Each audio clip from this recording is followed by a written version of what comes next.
Hello viewers, on today's news, it's Australia's National Day. But the crowd in central Sydney seethes in anger and cheers in solidarity with Indigenous Australians, many of whom view January 26th as nothing but the anniversary of their colonial dispossession. 236 years ago this Friday, Australia is stolen land and we need to be united and firm in our resistance and sustain that resistance until justice is achieved under our terms. Protest organizer Linda Junko, a Wiradjuri woman, told sources.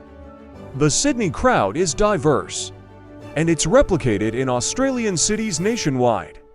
Each year an increasing number of non-Indigenous Australians find it impossible to celebrate Australia Day, in the knowledge that many of their Indigenous fellow citizens treat it as a day of mourning. On the other side of the city, the Australia Day party was in full swing. The public holiday gives Australians a 3-day weekend in the height of summer. Just a month after Christmas, millions took full advantage. Nowhere are the celebrations more colourful than Sydney Harbour.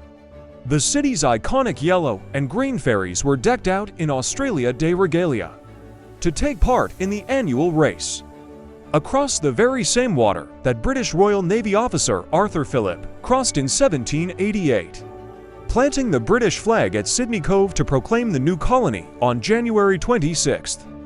That's why many of Australia's Indigenous peoples, and an increasing number of the non-Indigenous or settler population, have long dubbed the national holiday Invasion Day or Survival Day, acknowledging British settlement as first and foremost an act of Indigenous dispossession.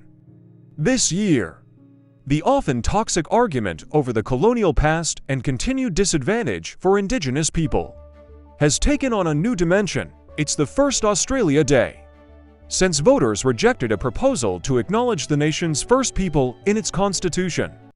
Last October, Australians were asked in a referendum whether the country's constitution should be amended to recognize Aboriginal and Torres Strait Islanders through the creation of an Indigenous advisory body, the Voice to Parliament, to advise on matters directly impacting Indigenous people. Supporters said the Voice to Parliament would give First Nations people a say in efforts to remedy issues such as the 8 to 9 year life expectancy gap between Indigenous and non-Indigenous Australians or disproportionately high Indigenous incarceration rates, but more than 60% of voters said no. Thanks for watching and please subscribe to our YouTube channel.